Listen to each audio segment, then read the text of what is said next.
सभी का स्वागत है। आज हम एक ऐसी कहानी का डीप डाइव करने वाले हैं जिसने लिटरली पूरी दुनिया में एक जनरेशन को शेप किया है। ये सिर्फ हवा में उड़ने और लड़ाइयों की कहानी नहीं है। असल में ये गोकू और वेजिटा नाम के दो महान योद्धाओं के डीप इमोशनल ग्रोथ, उनके स्ट्रगल और उनके प्रोफाउंड एवोल्यूशन की एक सच्ची मास्टर क्लास है। तो चलिए सीधे इस एपिक सफर में जंप करते हैं। सच बताऊं तो हम सब जानते हैं कि ये आम लड़ाइयों से कहीं आगे की बात है। हमने इन कैरेक्टर्स को बिल्कुल बॉटम पर गिरते देखा है, इम्पॉसिबल हालात का सामना करते देखा है और सबसे जरूरी बात, हर हार के बाद वापस उठते देखा है। इसीलिए ये सिर्फ एक शो नहीं रहा, ये रेजिलियंस और हिम्मत सिखाने वाला एक इमोशन बन गया है। आज की इस चर्चा में हम इन 5 पिविटल एराज को कवर करेंगे। एक सायंग की असली पहचान, इनकी लेजेंडरी राइवलरी की शुरुआत, ट्रॉमा और अवेकनिंग, एक पिता का अल्टीमेट विश्वास और आखिर में गर्व, बलिदान और सम्मान। रादित्स के आने से लेकर माजिन बू को हराने तक का ये पूरा सफर दरअसल क्रोनोलॉजिकल क्रूसिबल्स से भरा हुआ है।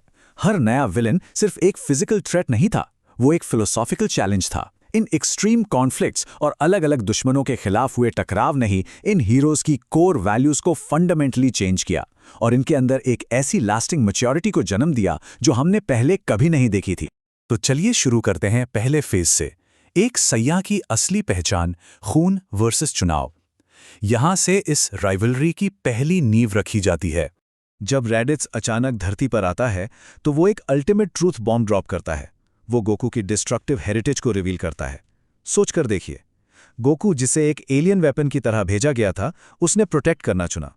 यहां नेचर वर्सेस नर्चर का बहुत बड़ा कॉन्फ्लिक्ट शुरू होता है। खून से एक रूथलेस सायन, लेकिन अपने कर्मों और दिल से एक सच्चा अर्थलिंग। और पहली बड़ी लड़ाई इतनी इंटेंस होती है कि हीरो शुरुआत में ही अपनी जान दे देता है। नो वे, राइट? पर यहां ध्यान देने वाली बात यह है कि गोकू ने यह बलिदान दुनिया को बचाने के लिए नहीं दिया था, उसने ये स्पेसिफिकली अपने छोटे बेटे गोहान को बचाने के लिए किया था। यहां एक पिता और प्रोटेक्टर के रूप में उसका सेल्फलेस नेचर एस्टैब्लिश होता है, जो आगे उनके फाइटिंग मोटिवेशंस को पूरी तरह बदल देगा। अब आते हैं दूसरे पड़ाव पर, राइवलरी की शुरुआत, वर्ल्ड व्यूज का टकराव। 3 नाप्पा रूथलेसली अर्थ के 3 मजबूत डिफेंडर्स यामचा, टीएन और च्याओत्सु को एक ही झटके में खत्म कर देता है, इससे पहले कि गोकू लौट सके। यह सच में टेरिफाइंग था। यह भारी लॉस एक अजीब सा डर पैदा करता है और दिखाता है कि नए दुश्मनों का पावर लेवल कितना ज्यादा है, और इसने साबित कर दिया कि अब कोई भी सेफ नहीं है। और यही फाउंडेशन है इनकी आगे जाकर बनने वाली लेजेंडरी राइवलरी का। एक तरफ गोकू है जो प्रोटेक्ट करने के लिए लड़ता है और टीम वर्क पर निर्भर करता है। दूसरी तरफ वेजिटा है जो सिर्फ अपने ईगो और रॉयल प्राइड के लिए जीता है। उनका टकराव एक क्लैश ऑफ आइडियोलॉजीज था। जब टीम वर्क से वेजिटा की ईगो टूटती है, तब वहां से उसका बहुत ही लंबा और कॉम्प्लेक्स कैरेक्टर ग्रोथ आर्क शुरू होता है। फेज 3 की तरफ बढ़ते हैं, ट्रॉमा और अवेकनिंग, नामिक पर लिमिट्स तोड़ना। प्लैनेट नामिक पर फ्रीजा एक आम दुश्मन नहीं था, वो एक साइकोलॉजिकल नाइटमेयर था। उसने सिर्फ डिस्ट्रक्शन नहीं किया, उसने सिस्टमैटिकली हमारे हीरोज की उम्मीद को तोड़ा। फ्रीजा की ये एब्सोल्यूट क्रूएल्टी एक उत्प्रेरक यानी कैटलिस्ट बन गई।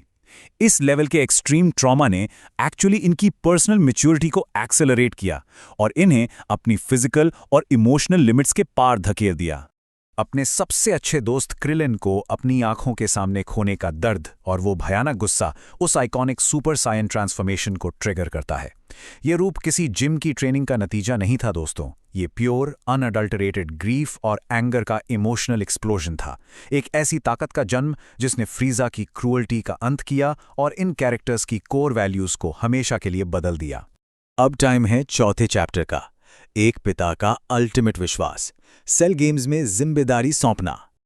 ये एक ऐसा सवाल है जो सबको कंफ्यूज करता है। गोकू ने अचानक हार क्यों मान ली और अपने बेटे गोहान को सेल के सामने क्यों खड़ा कर दिया? ये अनडाउटेडली कहानी का सबसे कंट्रोवर्शियल लेकिन पिवटल मोमेंट है। ये दरअसल एक पिता का अल्टीमेट एक्ट ऑफ ट्रस्ट था।